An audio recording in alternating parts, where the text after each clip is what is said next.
Pastor, boa noite. Boa noite, Ivan. Graças Tudo bem? Tudo Graças bem. Aqui mais pra trás.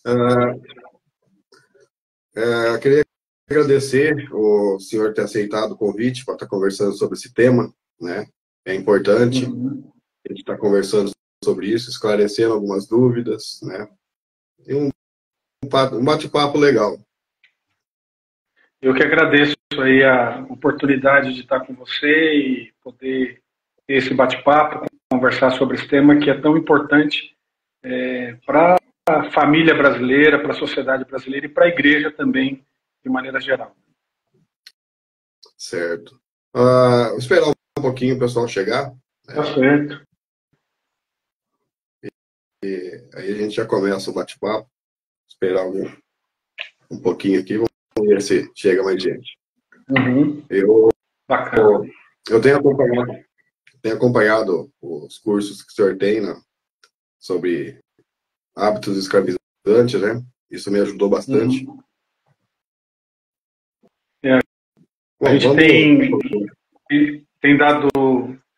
tem tido a oportunidade, né, de trabalhar nessa área, especialmente com aconselhamento bíblico, né, a desenvolver essa perspectiva dos hábitos escravizadores e também, especialmente, como eu trabalho com acolhimento de dependentes químicos, né, presidindo uma federação hoje de comunidades terapêuticas, então essa é uma área que tem sido meu objeto de estudo, né? Tenho me dedicado a conhecer mais e estudar mais sobre o assunto. Certo. O pessoal já está chegando, vamos dar início. Gostaria que o senhor se apresentasse, falasse um pouco do trabalho que o senhor tem, né, na Desafio Jovem. Então, me chamo Wagner Janelato, né? Sou pastor, hoje pastor da Igreja Presbiteriana no Brasil. Trabalho aqui na cidade de São Paulo, na Vila Pompeia. Né? Sou pastor da Igreja Presbiteriana na Vila Pompeia. Mas é interessante porque a minha história com a dependência química, ela está ligada muito à família da minha esposa, né? O meu sogro, que Deus já chamou para si, já há alguns anos atrás, né, já vai para quase 6 anos, né, 5 anos e pouquinho já sem ele foi um dependente químico durante 17 anos. E Deus transformou a vida dele. E levou ele, então, para o Desafio Jovem na cidade de Rio Claro, aqui no interior de São Paulo.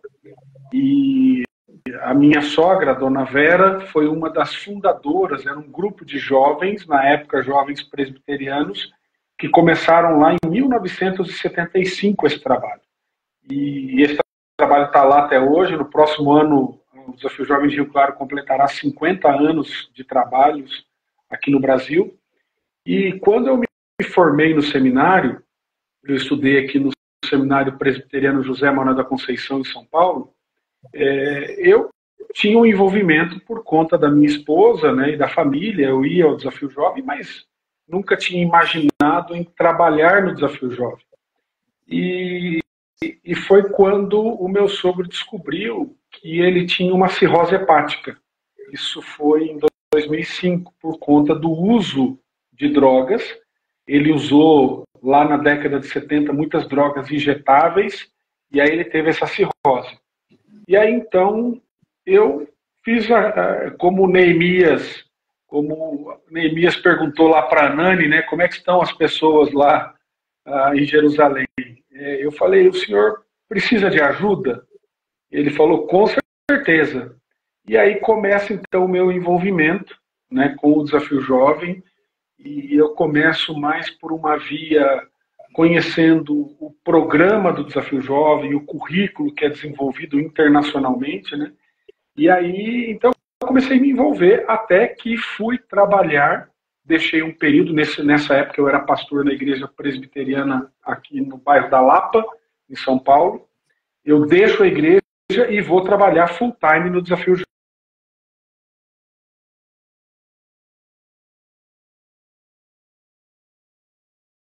Mas isso já acontecia desde a mocidade, porque eu sempre tive uma inclinação na área da evangelização para evangelizar pessoas que estavam nas drogas e coisas do tipo. Né? A gente saía de madrugada, evangelizar, pegava os rapazes e moças que estavam usando, bebendo. E eu sempre tive essa inclinação. E aí a coisa foi tomando mais forma, e aí eu fui estudando, fui conhecendo, me envolvendo. Trabalhei durante um período lá, alguns anos, no Desafio Jovem de Rio Claro, depois eu volto para São Paulo, e hoje o que eu desenvolvo, eu tenho trabalhado mais com aconselhamento de dependentes químicos, e também auxiliando as famílias. E faço alguns movimentos aí, conexões com ministérios, e uma das coisas que as pessoas muito me procuram é para fazer indicação, né? Hoje mesmo recebi um pastor, olha, preciso de um colega pastor, preciso de uma indicação para mandar um membro aqui da minha igreja para um acolhimento. Então eu tenho feito muito esse trabalho, e também na área de prevenção. Na área de prevenção tenho desenvolvido algumas coisas, tentando servir a igreja nesse sentido. E aí eu continuo trabalhando no Desafio Jovem. Eu já estou no 3º mandato como diretor nacional do Desafio Jovem no Brasil. Então, nós temos uma organização, agora recentemente eu estive, há 2 semanas atrás, na conferência da América Latina e das Ilhas do Caribe do Desafio Jovem, né, lá na Costa Rica. Nós tivemos reunidos lá com mais ou menos uns 16, 17 países ali, onde o Desafio Jovem está presente aqui nas Ilhas do Caribe, América Central e América Latina. E nós temos trabalhado nesse sentido. Então, hoje eu também auxilio o Global Teen Challenge, né, que é o Desafio Jovem Global, que é uma organização que está presente em 140 países. Então, é um ministério, hoje, um dos maiores ministérios na área de acolhimento de dependentes químicos do mundo, né? E até o nosso lema é até que todos sejam livres. Essa é a nossa proposta, né? Porque nós vivemos uma verdadeira epidemia das drogas no mundo todo, né? Enfim, então, hoje, basicamente, eu tenho trabalhado com isso. Hoje pela manhã, por exemplo, nós tivemos reunião da diretoria do Desafio Jovem do Brasil. Então, a gente visita as comunidades terapêuticas, os centros de reabilitação, e a gente tem procurado fornecer treinamento, capacitação para essas comunidades que estão aí espalhadas pelo nosso país. Certo. Eu também gostaria de estar me apresentando, né, para o pessoal da rede do pastor aí, do Instagram, que tem acompanhado a gente. Eu fui um dependente químico, né? Hoje estou limpo há 11 anos. Passei por 4 internações. Então eu tenho uma experiência de vida no mundo das drogas, o qual Deus me levou a estar estendendo a mão para aqueles que necessitam de ajuda, né? O intuito dessa live é exatamente isso, é mostrar para aqueles que ainda sofrem, né, o horror da droga, que existe, né, uma saída para esse mundo das drogas. Existe, sim, uma recuperação para essas pessoas. Assim como eu e muitos outros tiveram ajuda, né, e hoje estão vivendo uma vida longe das drogas. Bom, que bom. É bom saber que Deus agiu na sua vida e trabalhou em você. Você passou em alguma comunidade terapêutica? Passei em 4. Passei em 4 comunidades, né? As 3 primeiras foram fora daqui da minha cidade, que eu sou da cidade de Pirassununga, né, interior de São Paulo. E a outra foi aqui na cidade. A última foi aqui na cidade mesmo, né, que foi a última internação, e foi aonde eu falei, basta, não aguento mais isso, não aguento mais sofrer, não aguento fazer a minha família e amigos de verdade sofrerem, né, porque todos sofrem. Porque a gente acha que, quando a gente está no mundo das drogas, a gente acha que só a gente que é prejudicado, só a gente que que está ali. Não. Quando a gente usa droga, a família toda usa droga. É verdade. É verdade. Né? Então foi isso. Eu passei 4 internações. Hoje, né, pela graça de Deus, convertido. Né? Eu fui para a igreja, pastor. No mundo, ainda eu ficava um pé no mundo, outro na igreja. Né? Não era um convertido. Isso durou anos, né? Durou anos. Até que Deus me pegou. Não teve como fugir. Deus me pegou e hoje estou na presbiteriana também, né? Estou como um dos diáconos de lá, ajudando a igreja, servindo a igreja. E eu agradeço a Deus, né? Ele tem me resgatado, tem me tirado desse mundo das drogas. Amém, que bênção. Eu fico feliz de ouvir seu testemunho e ouvir aquilo que Deus fez na sua vida, né? Porque a sua história, pela graça de Deus, não é uma história única, né? É uma história de milhares de pessoas que foram transformadas pela graça de Jesus. E é isso que eu acredito, né?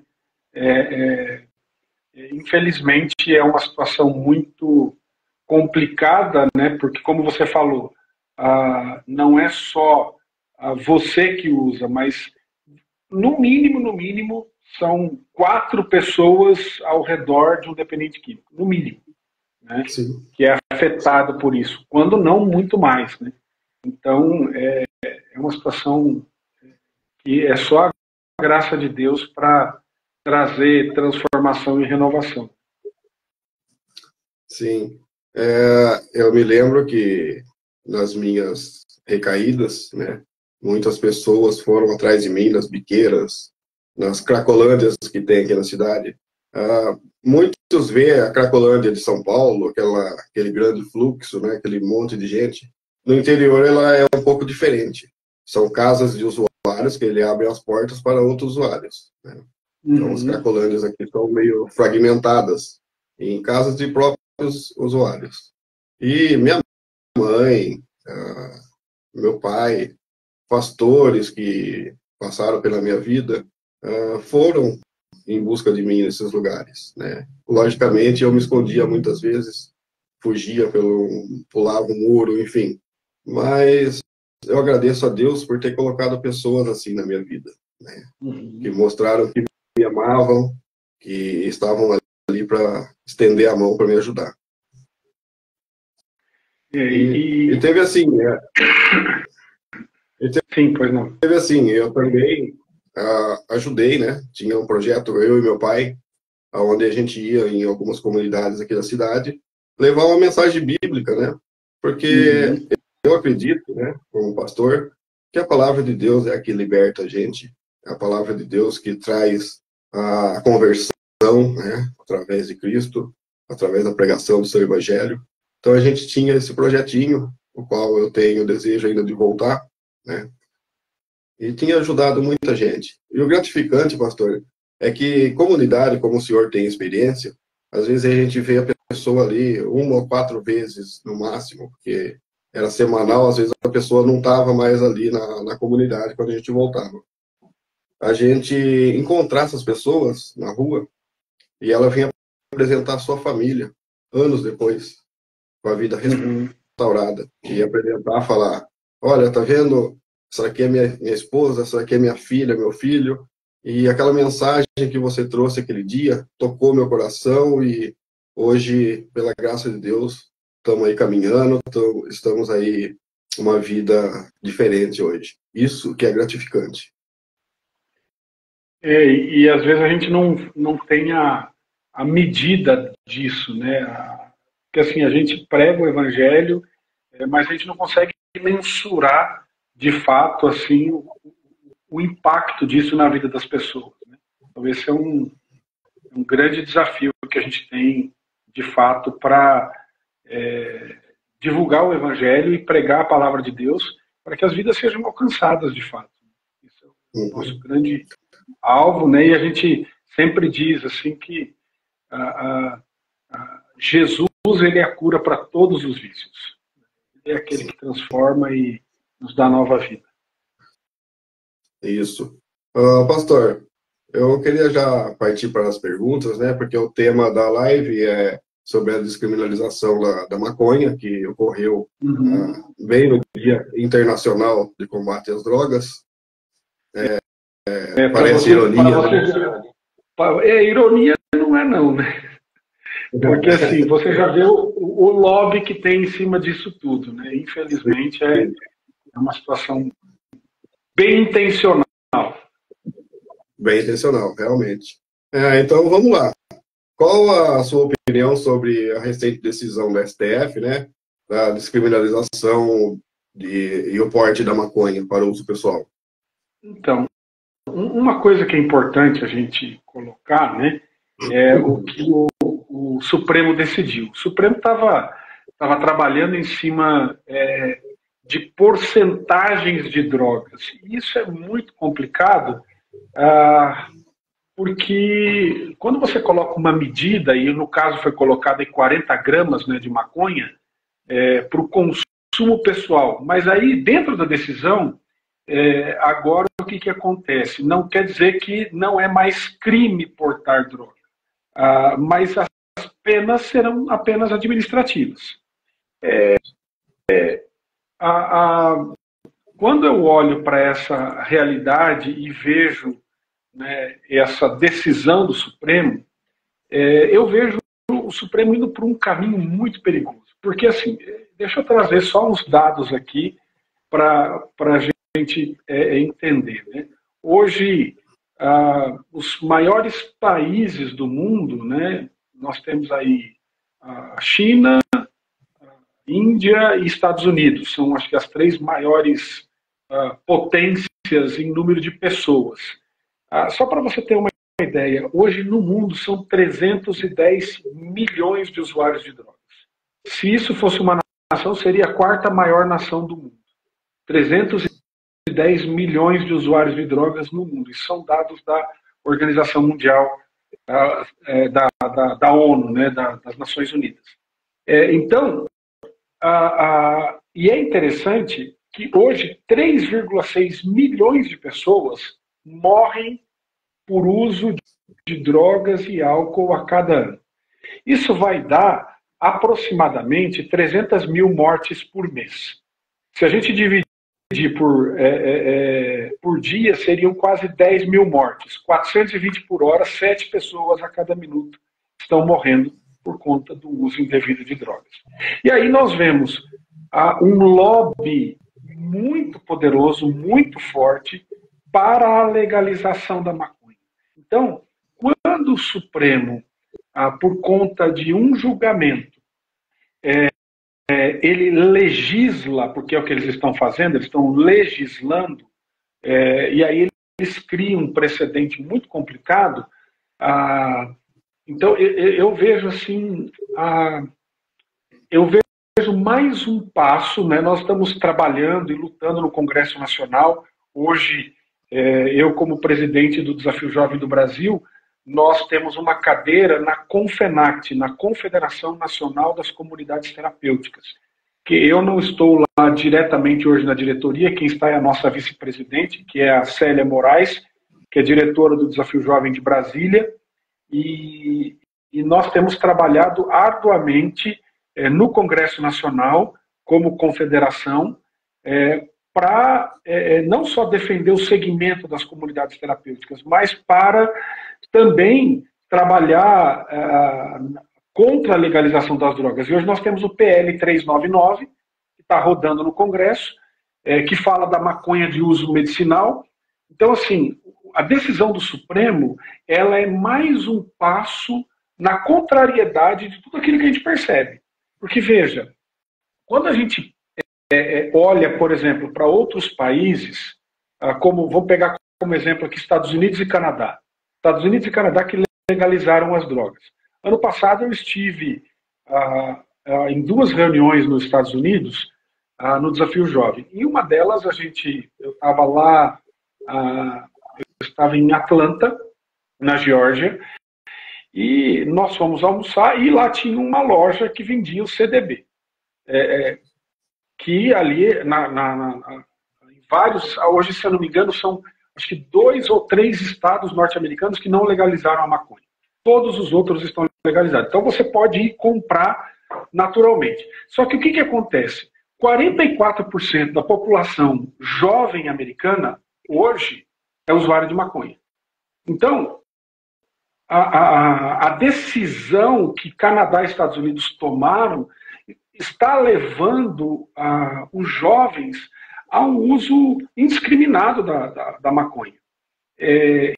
Então, eu percebo, Evandro, que a decisão do Supremo ela vai contra todo o processo de prevenção. E aí, se a gente for olhar, por exemplo, no Brasil, nós temos dados disso. Se fizer um plebiscito no Brasil, 80% da população brasileira é contra a legalização da maconha. É uma minoria que é a favor, só que é uma minoria que hoje estão aí como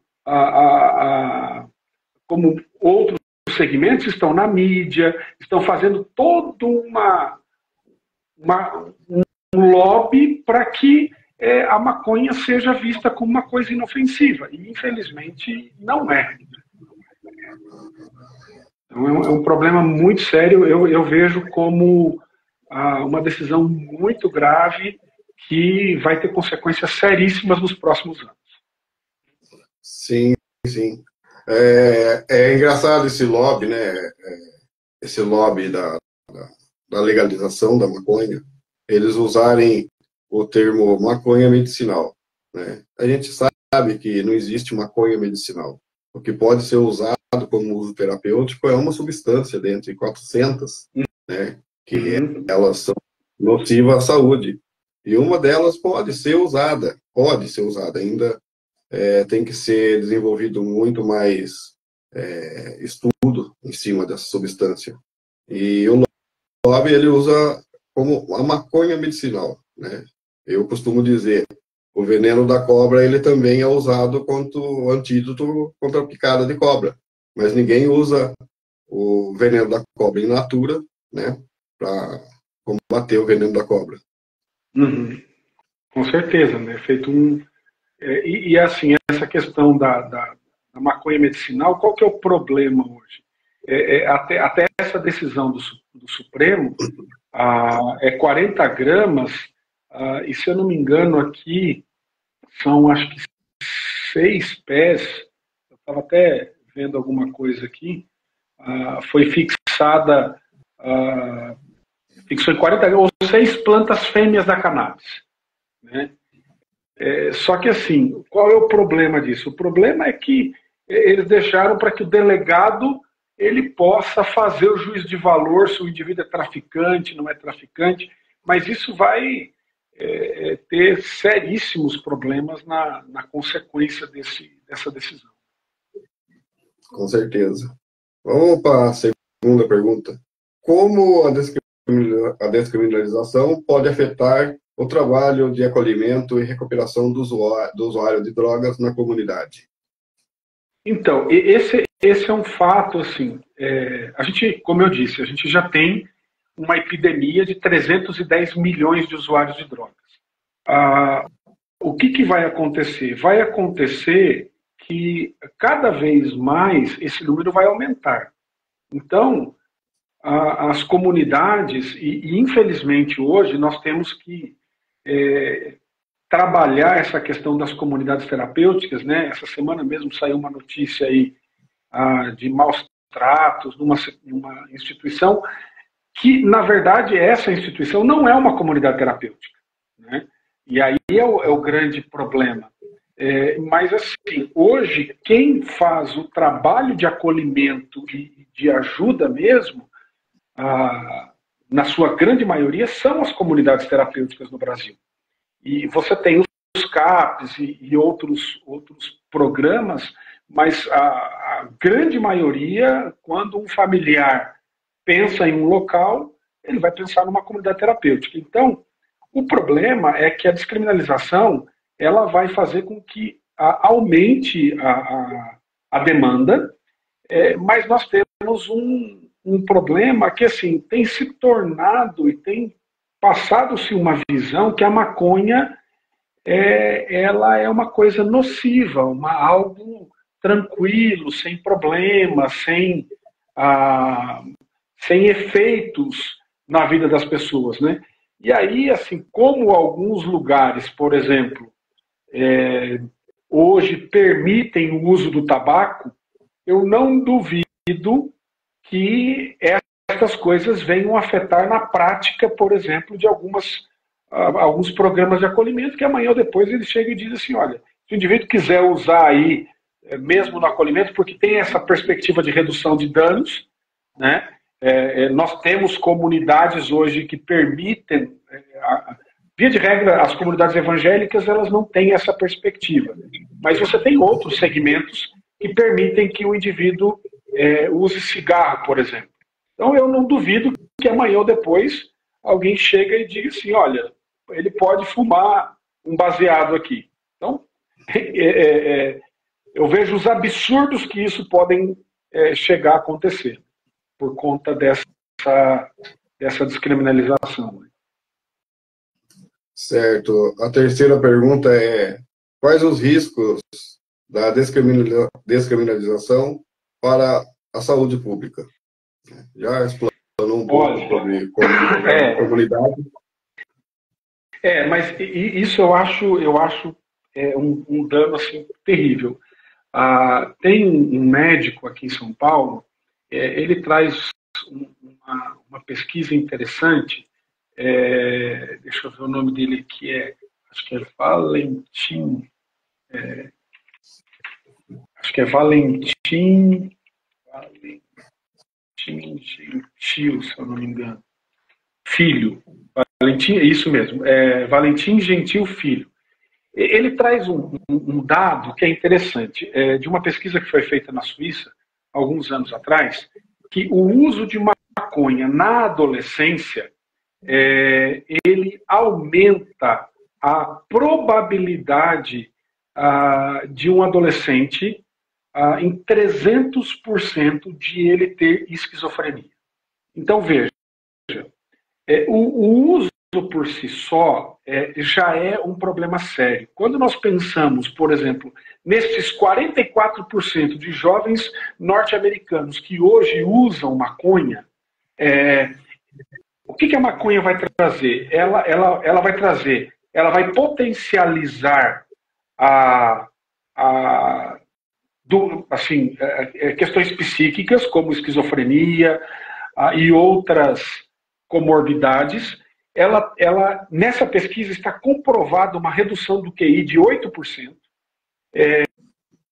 Esses adolescentes, porque o doutor Valentim Gentil Filho, ele diz que ele falou, olha, tudo bem, vocês querem liberar, mas garantam que um jovem até 21 anos não vai usar maconha. Por quê? Porque se um jovem usar até 21 anos, ele ainda não está com toda a sua mente formada, todas as suas capacidades cognitivas formadas. E aí o que vai acontecer? O problema de saúde pública vai ser enorme, vai ser estrondoso. Por quê? Porque o desencadeamento de processos psíquicos em muitos jovens vai ser terrível. Então, essa realidade é uma realidade que nós vamos ver só aumentando. E quando nós olhamos, por exemplo, para o modelo que nós temos hoje no Brasil de atendimento, é o CAPS-AD, o CAPS Álcool e Drogas. E a perspectiva é redução de danos. Só que a gente sabe que, na prática, esse dano não é reduzido. As pessoas não param. Eu vou trazer um exemplo aqui do que aconteceu em Portugal. Eu estive lá alguns anos atrás, e lá em Portugal, lá se usa muita heroína. E foi criado um processo de redução de danos através de uma droga chamada metadona. Então, havia um processo lá em Portugal onde os usuários eles deveriam trocar as seringas por metadona. E a ideia era que ele fosse desmamando da heroína e a metadona, que era uma droga controlada, fosse sendo administrada para que ele tivesse essa transição, né, da heroína para metadona. O que aconteceu? Os usuários não deixaram de usar heroína e se viciaram em metadona. E aí se criou um problema também, porque, por exemplo, qual foi o problema lá? Se criaram inúmeros postos de atendimento com médicos, enfermeiros, técnicos. E aí agora, como que você desmonta essa estrutura toda? Né? Porque se o objetivo é reduzir e acabar, essa estrutura mais cedo ou mais tarde tem que acabar. Mas isso, agora sim, aí o governo dá uma droga que tentou ajudar e as pessoas se viciaram nas duas. Então, assim, eu vejo que a maconha, e hoje, por exemplo, eu tenho 46 anos. Quando eu era adolescente, ninguém andava com maconha na rua. Se alguém fosse pego, se um policial pegasse alguém com baseado de maconha, esculachava o cara, levava para preso, enfim. E todo mundo fumava e fumava escondido. Hoje não. Hoje as pessoas, eu moro aqui na Vila Pompeia, em São Paulo, eu ando na rua aqui, pai levando o filho para a escola, na rua que eu moro aqui. O cara vai fumando maconha, sabe? É como se fosse uma coisa comum, mas é algo ilícito. E veja, não é porque o Supremo Tribunal Federal liberou 40 gramas de maconha que tornou ela lícita. Ela não é uma droga lícita. Ela vai ter sanções administrativas, não criminais. Mas assim, então o problema de saúde pública, ele é muito terrível. E assim, e aí eu vou usar a frase do Dr. Gentil, né, do Valentim Gentil Filho, que ele diz assim: se nós formos nesse caminho, nós criaremos uma fábrica de esquizofrênicos.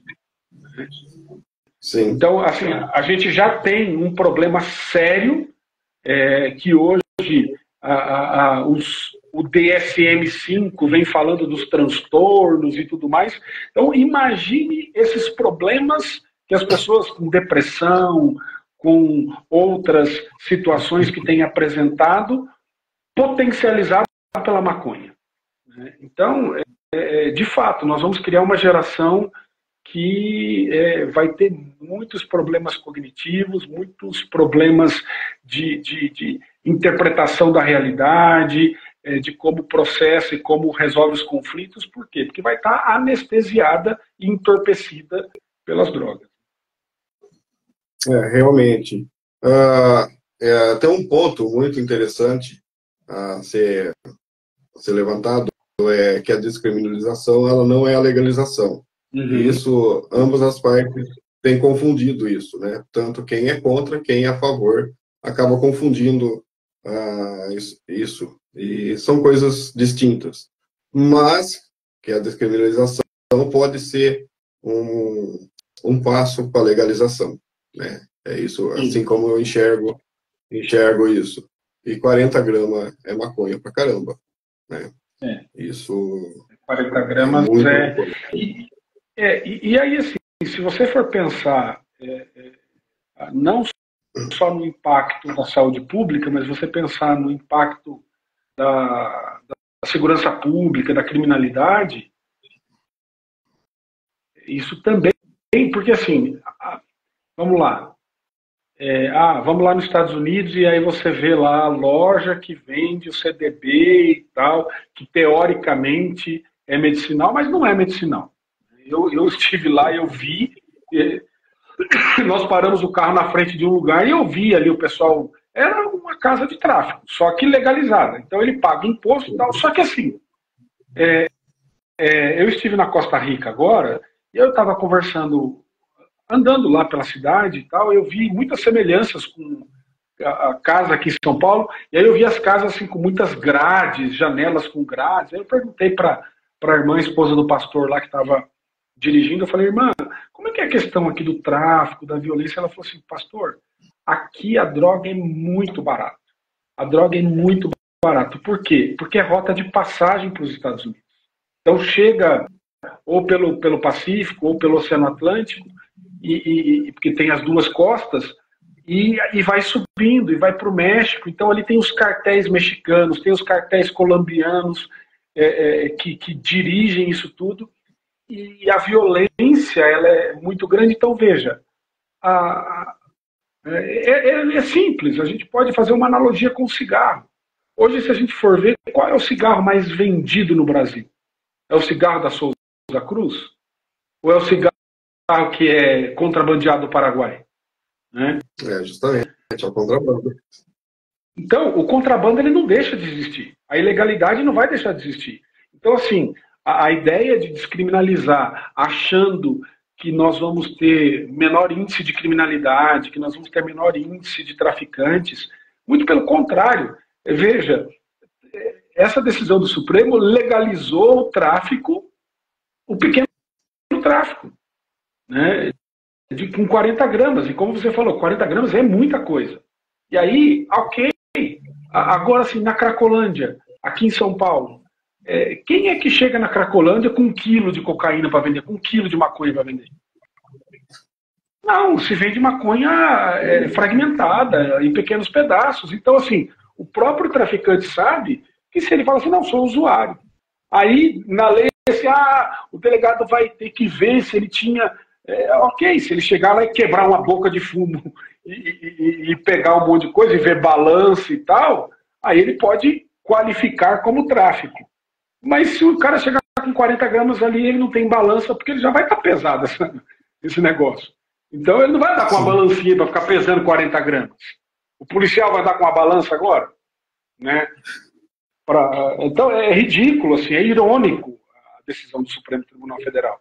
Então, eu penso que ao invés de inibir a questão da criminalidade, ela vai aumentar. Ela vai aumentar porque ela está legalizando o pequeno tráfico. Realmente. Bom, a quarta pergunta já foi respondida, né, que é o impacto na segurança pública e na criminalidade, né, que realmente, né, o traficante ele vai colocar o moleque na esquina com 40 gramas e o máximo que vai acontecer é a droga ser apreendida. Né, não vai caracterizar crime mais, assim, um crime com pena de prisão ou um menor fundação casa, enfim. A quinta pergunta quase também entrou na resposta do pastor, que é o aumento do consumo da maconha entre os jovens, né? Que isso realmente acontece, o pastor respondeu, mas se quiser dar uma explanada nela, né? Aqui, Evandro, eu vejo assim, cada vez mais os jovens, assim, eles buscam ter novas experiências, né?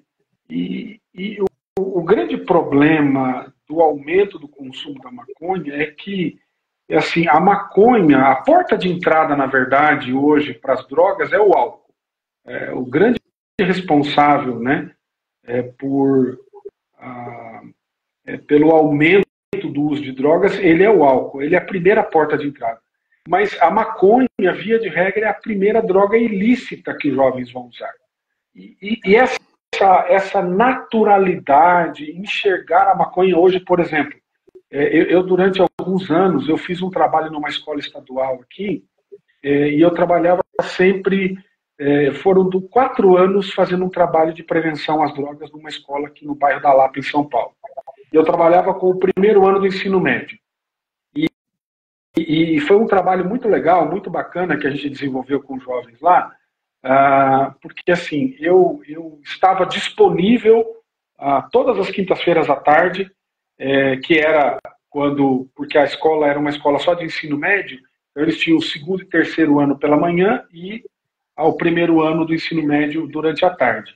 Então todas as quintas-feiras eu estava na escola e eu entrava, e é até irônico porque eu dava muitas aulas, eu entrava sempre na ausência de um professor. Então, toda quinta-feira faltava professor. Faltava um professor, eu entrava na sala, para aquela turma não ficar sem aula.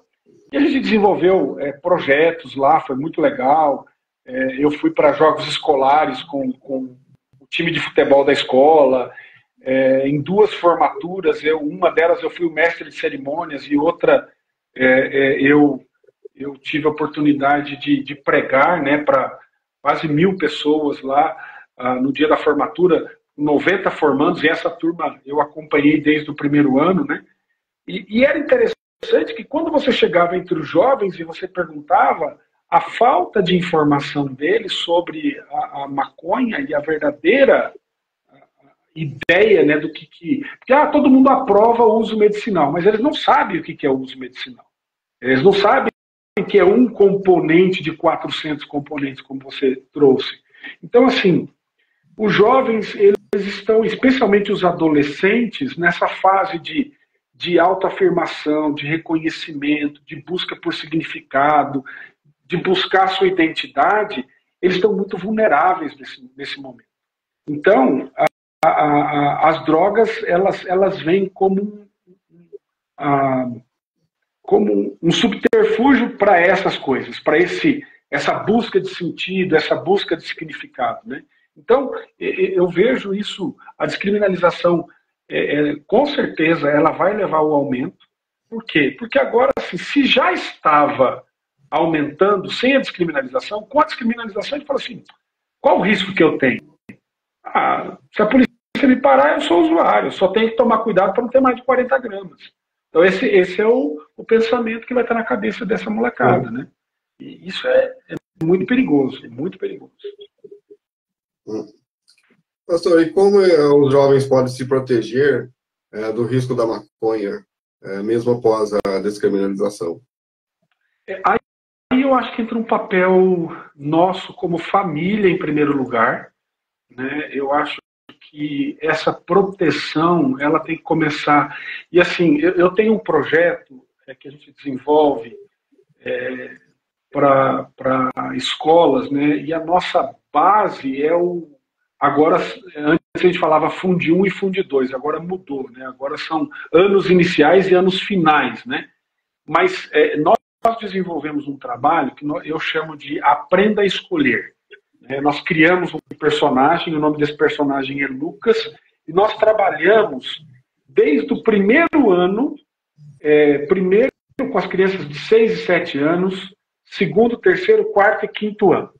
Hoje, o grande projeto de prevenção que existe no Brasil, e é o mais eficaz, é o melhor que tem, se chama PROERD, que é da Polícia Militar dos estados. Cada estado, então o PROERD tem lá um policial, tem as formaturas, e aí com algumas exceções, como por exemplo lá em Blumenau, temos o pessoal da Cruz Azul no Brasil, que faz um trabalho excelente na área de prevenção na região lá de Santa Catarina, mas assim, o grande projeto de prevenção hoje é o PROERD. O PROERD ele tem procurado aperfeiçoar. O PROERD ele trabalha bastante na informação, ensinando os jovens, ali, no caso ali, os pré-adolescentes, né, a questão da prevenção. Eu acredito que a prevenção é o grande fator de proteção. Então, para diminuir os riscos e aumentar os fatores de proteção, a prevenção ela é a grande resposta para isso. Mas onde começa essa prevenção? Começa dentro de casa. Não é na escola, não é no quinto ano. E não é no projeto que eu desenvolvi primeiro, segundo, terceiro, quarto e quinto ano. Embora eu sei que a realidade brasileira, por exemplo, a iniciação nas drogas hoje, drogas lícitas, 11, 12 anos, a média brasileira. E ilícitas, 13, 14 anos. Isso é uma média.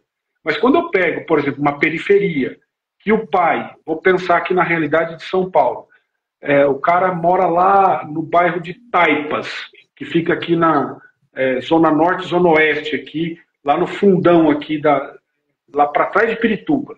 Aí o pai e a mãe saem 5h30 da manhã, pegam um ônibus, ficam o dia inteiro fora. Esse menino de 7, 8, 9 anos já vai para a escola sozinho. E ele vai e fica sozinho o dia todo. Então, esse menino ele tá vulnerável. Se ele não tem uma avó, se ele não tem um tio, se ele não tem um familiar que cuida dele, e muitos não têm, esse menino está vulnerável. Então, assim, aí eu vejo que entra o papel, primeiro, da família, trabalhando conceitos, valores e princípios. Depois disso, eu acho que a igreja tem um papel fundamental nesse processo. Quer ver? Eu não sei se você já ouviu falar, mas a Islândia era um dos países com maior índice de uso de álcool e drogas do mundo. Como que eles fizeram para mudar esse panorama? Eles tomaram, foi um programa de governo que mudou uma geração, que enfatizou que as famílias tivessem pelo menos uma refeição sentado à mesa junto, todos os dias. Hoje a Islândia tem o menor índice de uso de drogas do mundo. Em 20 anos eles reverteram esse quadro. Por quê? Eles tomaram uma decisão simples, focar na família. E que as famílias fizessem apenas uma refeição. Não fizeram projetos evangelísticos ou bíblicos ou coisa. Não, eles fizeram uma coisa simples, a família estar junto. Então, assim, é óbvio que nós, como protestantes, como crentes em Cristo Jesus, nós temos caminhos como culto doméstico e coisas nesse sentido. Mas, assim, primeiro começa em casa. Depois, a igreja, eu acho que ela tem que ter um papel fundamental nisso, porque isso é fator de proteção. Por exemplo, na igreja que eu sou pastor aqui, a gente desenvolve vários projetos aqui. Nós temos aqui, hoje, 2 projetos focados nos jovens e nas crianças. Nós temos aqui aulas de judô e aulas de jiu-jitsu. Toda segunda, quinta e sábado tem aula de jiu-jitsu. E toda quarta e sexta tem aula de judô aqui na igreja. O que é isso? Isso é fator de proteção. O esporte é um fator de proteção. Então, assim, eu entendo que nós temos que criar oportunidades enquanto sociedade, família, comunidade, para que os nossos jovens eles estejam protegidos. Para que a gente tenha fatores de proteção. A gente tem aí relatos de, por exemplo, escolinhas de futebol. A gente até tem um projeto que um colega de Indaiatuba, o pastor Renato, desenvolveu. Até o sogro dele é aí de Araras, né, pertinho de Pirassununga, aí, que foi jogador de futebol. O Ailton Lira jogou no Santos, né? E nós tínhamos um projeto lá que é um trocadilho, é o craque na bola, que é um projeto de prevenção. Então, eu entendo que, assim, se nós quisermos sermos efetivos na proteção dos riscos para a descriminalização, nós vamos ter que investir, enquanto sociedade, na prevenção. Não espero isso do governo. Não espero isso do governo. Por quê? E vou te dizer, porque nesse governo eu estou um pouco mais distante, mas no governo anterior eu estive muito presente. Até ele, o Dr. Quirino Cordeiro Júnior, é o responsável do Hub aqui na Cracolândia, aqui em São Paulo. Foi o secretário nacional e o foco estava muito no acolhimento. Mas a prevenção hoje, nós não temos quase nada. Nós temos um fundo chamado FUNAD. O FUNAD, ele destina praticamente 0 para a prevenção. Então nós não temos. Hoje, como eu disse, a prevenção ela é feita voluntariamente pela Polícia Militar. Nós não temos, com raríssimas exceções, nós não temos uma prefeitura que vai lá e tem uma política de prevenção às drogas para as crianças. Então, se a gente quiser mudar esse quadro da descriminalização das drogas, nós vamos ter que, enquanto sociedade, cobrar os nossos políticos para que se tenham políticas públicas de prevenção, mas não dá para esperar. Então, nós, enquanto igreja, enquanto família, nós devemos fazer isso. Acho que esse é o caminho. Sim, sim. Eu acredito também que a prevenção ela é essencial, né? É um braço muito forte para o acolhimento, né? Para você prevenir, você acaba diminuindo o número de pessoas, de jovens que vai entrar no mundo das drogas. Eu ministro algumas palestras em escolas também, em empresas, onde onde me convidam para ir. A última eu recebi um convite para ir na AFA, na Academia da Força Aérea aqui em Pirassununga. Foi, ali eu tremi as pernas, porque estava acostumado com 40, 30 alunos, a hora que eu vi 600 cadetes ali sentados para ouvir a palestra, mas foi Deus que me usou ali, que me levou, e Amém. eu acredito que ali muitos foram tocados, né? Muitos vieram depois conversar comigo, agradecer, porque às vezes tem um parente, tem um irmão, um sobrinho, alguém da família, alguém querido que está no mundo das drogas, e aquela palestra trouxe um pouco de conforto para eles, né? Um pouco de conhecimento e conforto, né? Eu costumo dizer, numa sala de aluno, de 40 alunos, 30 alunos, um ou dois que não entrar no mundo das drogas, já foi válida a palestra, né? Foi válida. Lógico que eu queria um número maior, mas se um ou dois não entrar, entender a mensagem e não entrar, já foi válida, já foi ganha a palestra, né? A sétima pergunta, ela é sobre o que o governo deveria fazer para garantir o acesso à informação confiável sobre a maconha e outras drogas, né? O pastor explanou bem, eu também enxergo dessa forma, né? Nenhum dos governos, não buscando lados nenhum, eu vejo que tenha tido ênfase, de êxito nos programas, né? Eu participei do governo retrasado, de um curso que foi promovido, fiz o curso do Querino, né, que ele teve o curso, mas o foco não é na prevenção, né? Infelizmente, eles deixam isso de lado. Então, essa pergunta o pastor já respondeu, eu vou pular para a oitava, que é, na sua visão, quais os principais impactos diretos e indiretos da descriminalização da maconha para o trabalho do acolhimento e a recuperação dos usuários? Foi um pouco respondido, mas o pastor quiser dar uma explanada. Aqui eu acho que é assim, como eu disse, eu acredito que assim, aí vem a nossa perspectiva teológica, né? Eu não acredito que, na minha perspectiva escatológica, que as coisas vão melhorar. Elas, infelizmente, elas vão piorar. Porque o ser humano é pecador e a Bíblia nos mostra isso, né? Eu não tenho... eu, como um bom presbiteriano, sou amilenista, né? Então, acredito que nós já estamos vivendo, não temos essa ideia do milênio literal, mas nós já estamos vivendo o fim dos tempos. E as coisas vão cada vez mais piorar. E a questão das drogas é isso. Então, eu vejo que, infelizmente, eu não tenho a utopia de que um dia o trabalho que a gente faz vai parar, vai cessar, né? Não, muito pelo contrário, eu acho que a demanda vai cada vez mais aumentar. Agora, eu luto com todas as forças para que os meus filhos e os meus netos no futuro, né, netos que eu não tenho ainda, que, se Deus permitir, venha a ter, que eles vivam num mundo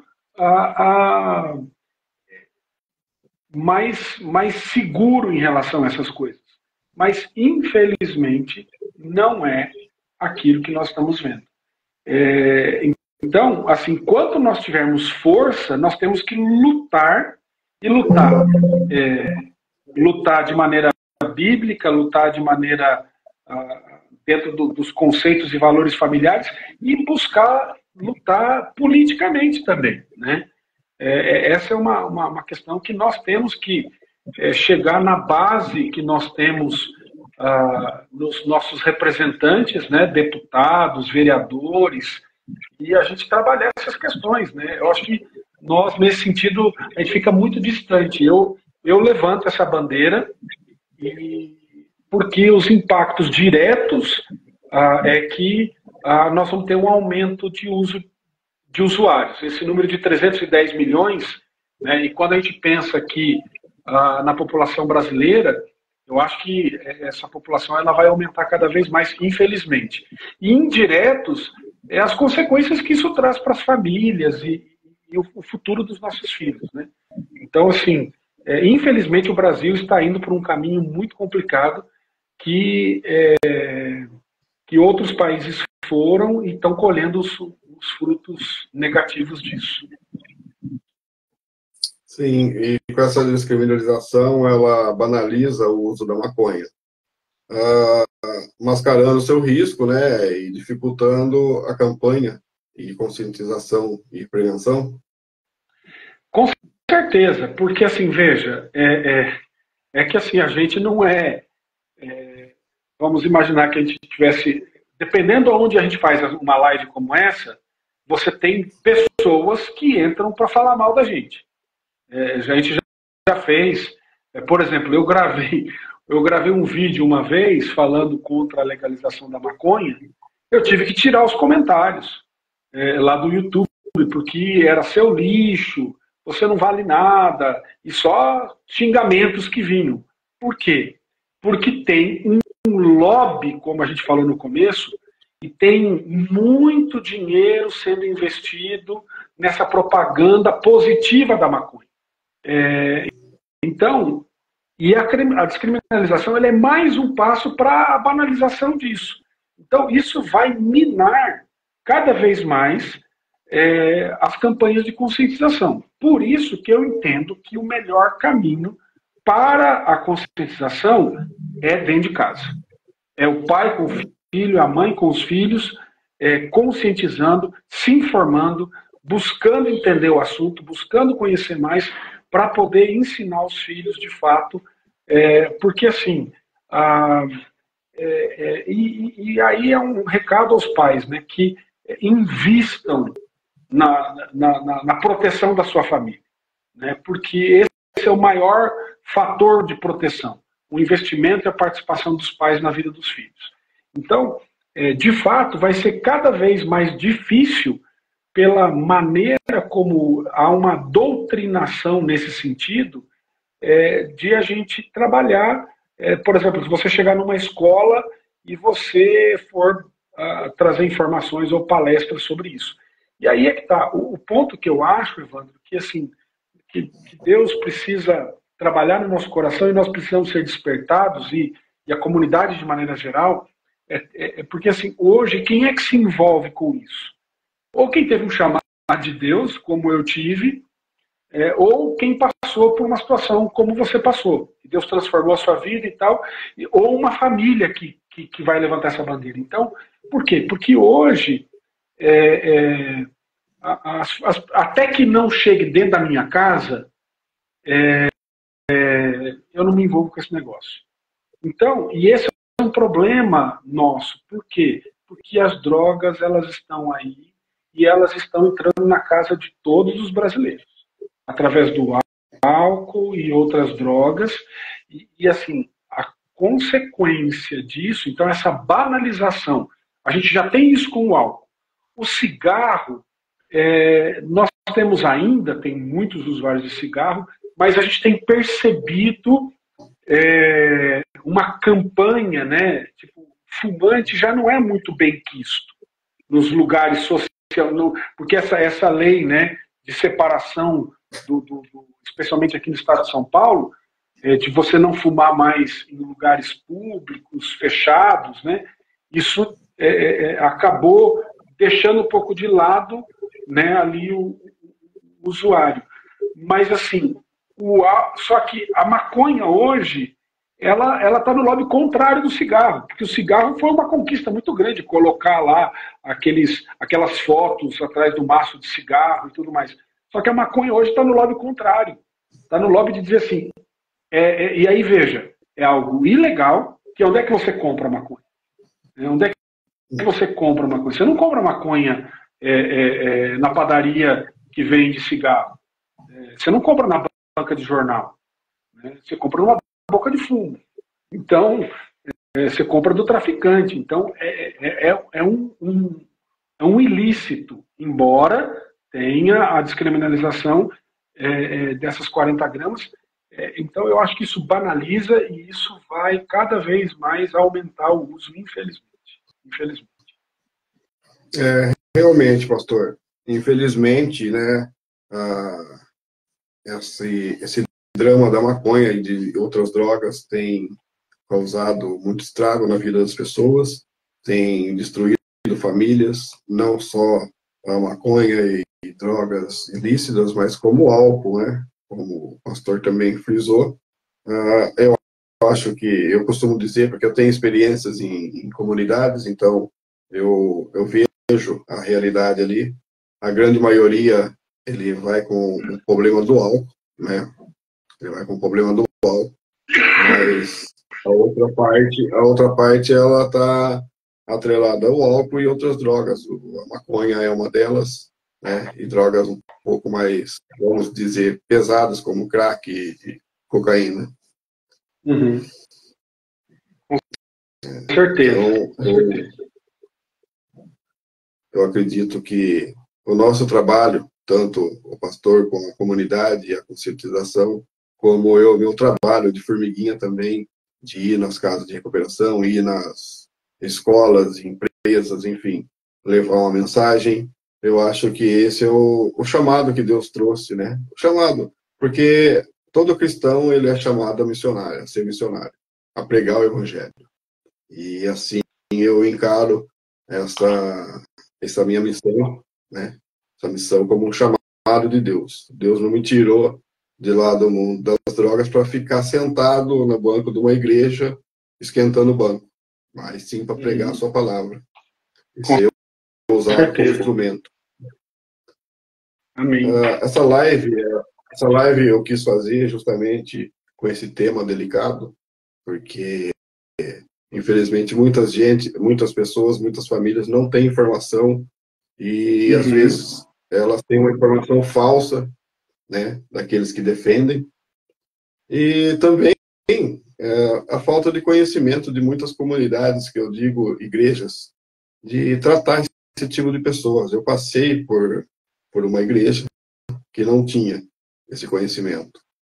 E eu cobrava, eu questionava muito a Deus, por que não tem ninguém para ir levar a mensagem, falar no coração das pessoas sobre a droga? E eu estava questionando a Deus uma coisa que ele tinha me levantado para isso. Ele tinha me buscado no mundo para isso.